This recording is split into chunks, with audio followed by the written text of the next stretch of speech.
ભાવનગર 1723 ભાવસિંહજી ગોહિલ દ્વારા ભાવનગરની સ્થાપના થઈ હતી.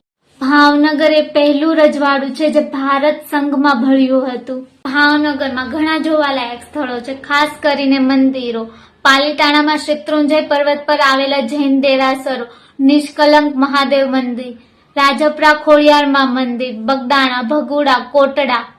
ભાવનગરમાં પર્યટન સ્થળો પણ આવેલા છે, જેમ કે અલંગ, વિશ્વનું સૌથી મોટું શિપ તોડવાનું કારખાનું, ગોપનાથ, હાથથપ, સિહોર, મસ્તરામ ધારા, ભવાનીનો દરિયા કિનારો. ભાવનગરમાં ઘણા મેળાઓ પણ ઉજવવામાં આવે છે, જેમાં ઢેબરા તેરસનો મેળો, નિષ્કલંક મહાદેવનો મેળો, માળનાથનો મેળો, શીતળામાનો મેળો, રૂવાપરીમાનો મેળો. ભાવનગરના લોકો સૌથી વધારે શું ખાય છે તમને ખબર છે? રોટલા, રોટલી, શાક, આખા રીંગણાનું શાક, સેવ ટમેટાનું શાક, ઊંધિયું, ઓળો, ગાંઠિયા તો નાસ્તામાં ખાય છે અને વધેલા ગાંઠિયાનું શાક બનાવી નાખે છે.